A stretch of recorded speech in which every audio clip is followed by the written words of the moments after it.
Hello, my loves. So, today I'm going to go over a few thoughts that I have for you about why we struggle with change and how we can manifest more of what we want. So, what we're going to talk about is understanding how you're motivated, understanding why you might have struggled, and understanding some basic tools of manifestation. So, welcome back. My name is Cassandra McAllen. And welcome to a brand new year of our amazing lives. And as some of you know, I have not taught live since October due to a number of dramatic changes in my life. So 2023 was a real powerful year of transformation, transition, and change for me. Was it one for you as well? How are you feeling about the life you created last year? What do you want to create this year? Let me know in the comments. Hi, Maggie. Happy New Year. Now, today, I'm not going to be talking about New Year's resolutions as we typically refer to them. It's not as important to me to discuss the actions that you are thinking of taking, but rather to focus instead on how you would like to feel in this coming year. So I want to share some of the best tools that I have to help you understand how you personally are motivated to change and how you personally can manifest in perhaps a new way than you've learned before. Thank you, Randall.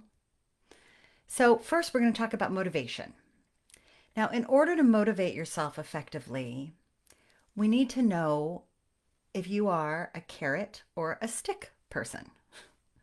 And by that I mean, do you manifest change for yourself through pleasure seeking or punishment avoidance? Now, pleasure seeking is like a donkey with a carrot on a stick dangling in front of it. Do you move forward and make changes because you want something new? Will that wanting and desire be enough to move you through your resistance? Or are you motivated, like I am, by punishment avoidance? Do you need a proverbial stick to the flanks to get you walking down an unfamiliar path? So let me give you some examples. Let's say you wanted to lose weight and get fit, the most common New Year's resolution.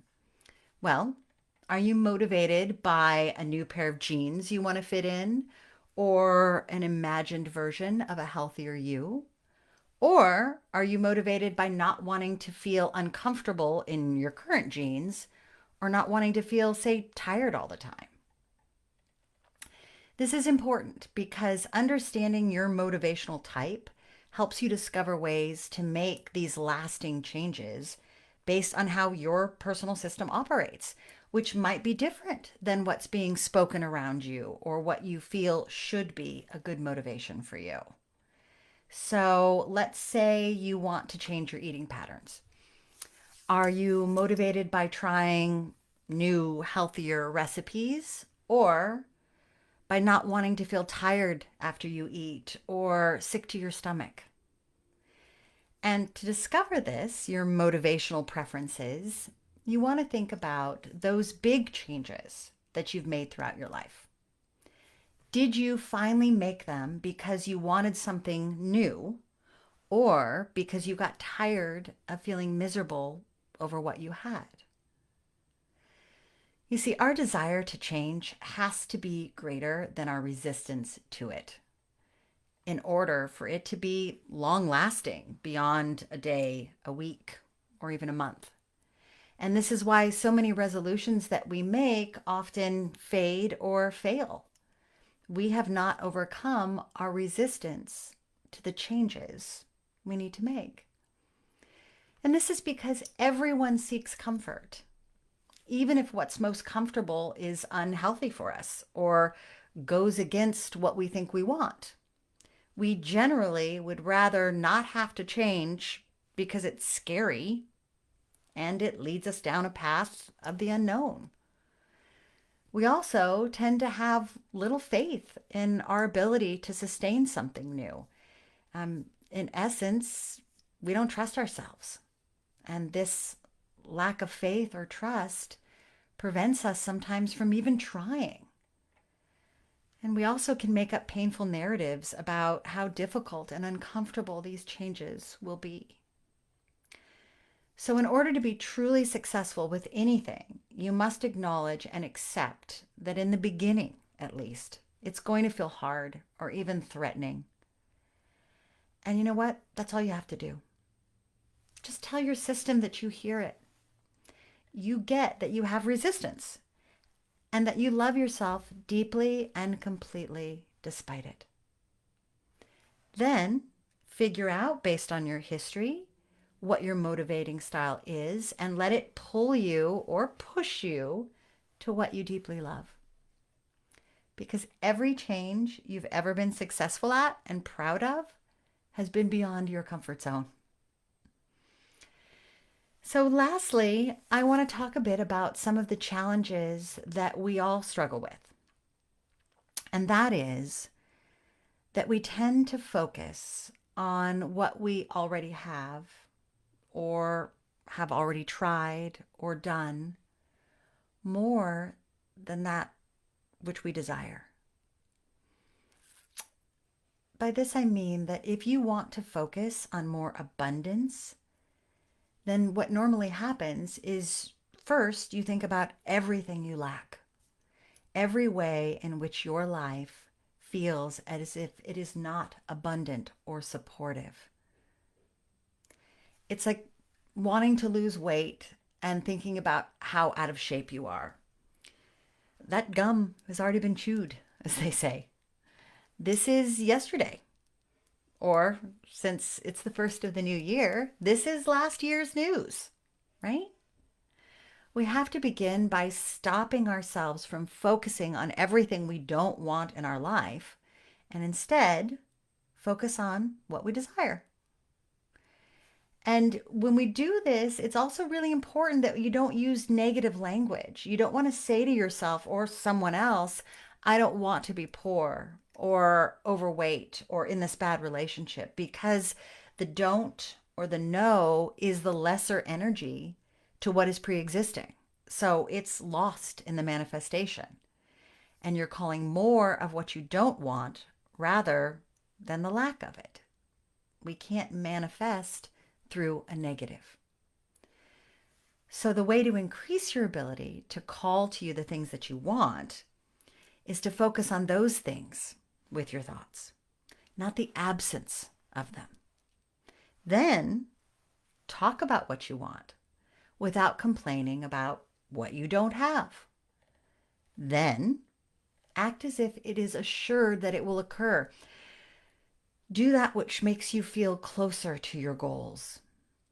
And in regards to acting as if, I like to think of the phrase, what would I do if I knew I couldn't fail? And then believing in myself, I do those things. And also as a side thought, don't worry about jinxing something or by thinking or talking about it.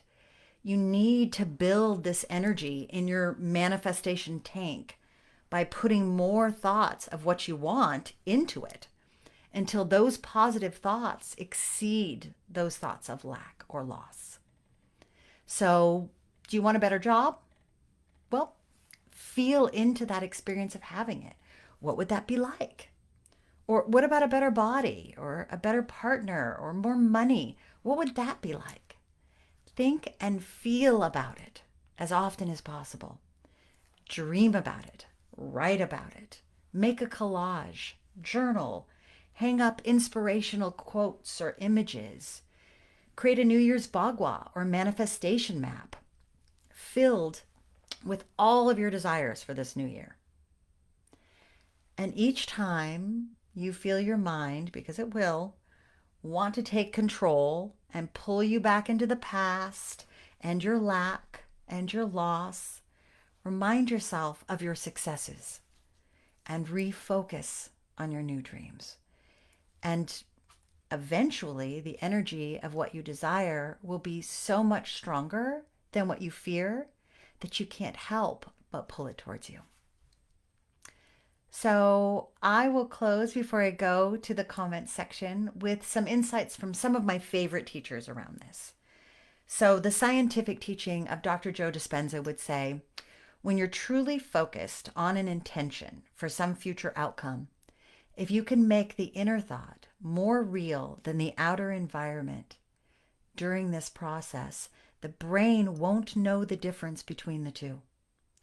Then your body, as a manifestation of your unconscious mind, will begin to experience the new future event in the present moment. And in doing so, you'll actually signal new genes in new ways to prepare for this imagined future event. Now, the thought work of Eckhart Tolle would say, keep focusing on the feeling of your inner body. Do not start to overthink about it. The more attention you give the positive feelings of having what you want, the clearer and stronger this feeling will become, and it will feel as if every cell is becoming more alive. And lastly, the spiritual teachings of Abraham Hicks. Do not write your story like a factual documentary, weighing all the pros and cons of your experience, but instead tell the uplifting, fanciful, magical story of the wonder of your own life and watch what happens. It will feel like magic as your life begins to transform right before your eyes, but it's not by magic. It's by the power of the law of the universe and your deliberate alignment with those laws. So a final thought from me. How do I manifest? Well, honestly, I try not to give any thoughts to what I don't want. Like ever. I swipe left on them. I refuse to think about outcomes that don't serve my desires and my goals. And if the worst should happen, then guess what? That's soon enough to worry about it. And since I know it won't, then I am paving the way for more joy. So thank you for joining me today, my first time back since October. And as always, if you have any questions, you can reach out to me through the link in the comment section I'm going to put in there. And I hope you all take care of yourselves for me. And now I'm going to go and answer any questions that anybody who's joined me today.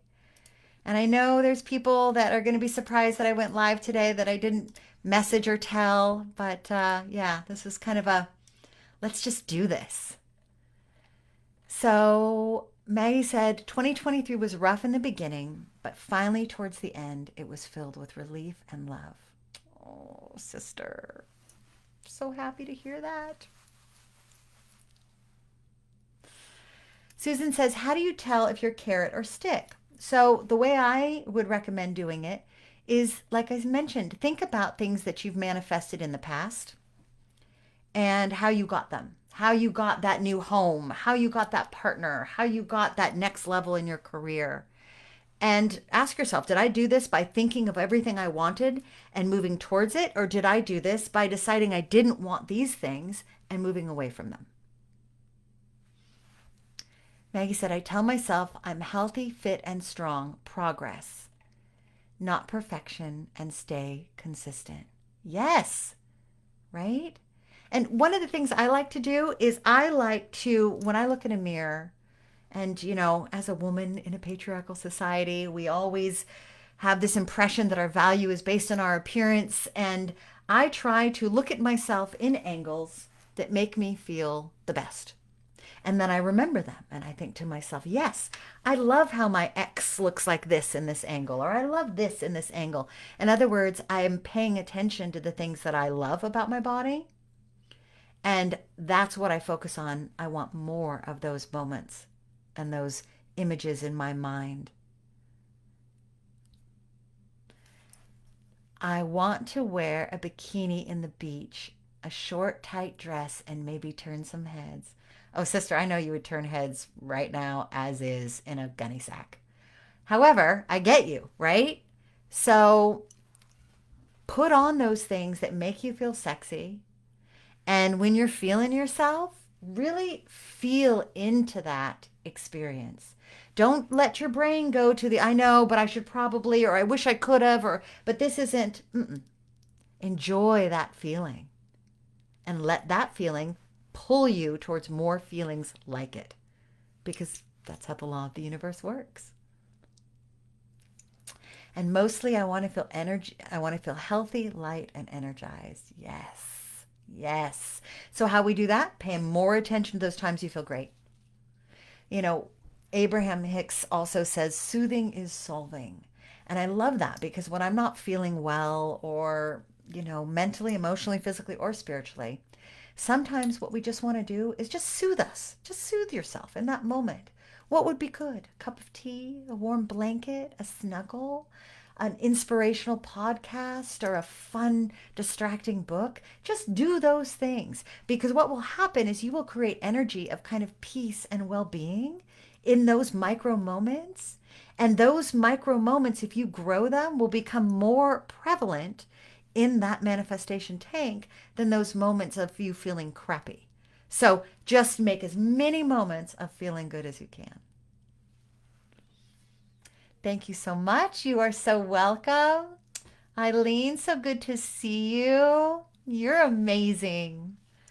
And soothing is solving. That's right. You don't have to fix it. Whatever it is, that thing, that diagnosis, it was a diagnosis, not a prognosis. They don't know what's going to happen to you, right? Those worries that you have, they're just worries. They're not facts. So just soothe yourself. In every uncomfortable moment, just be kind and give yourself something to feel good about and grow more of those moments. Okay. Well, I love you. Thank you for joining me in this impromptu live. I'm going to see you Monday at 5:30. As always, if you have something you specifically want me to talk about when it comes to pain or manifestation or thought work, put it in the comments. Send me a PM. Use the link and talk to me 30 minutes for free. Tell me about you. And I'd love to help. And I love new ideas about things to talk about. Happy New Year. And Happy New You. Take care of yourself for me.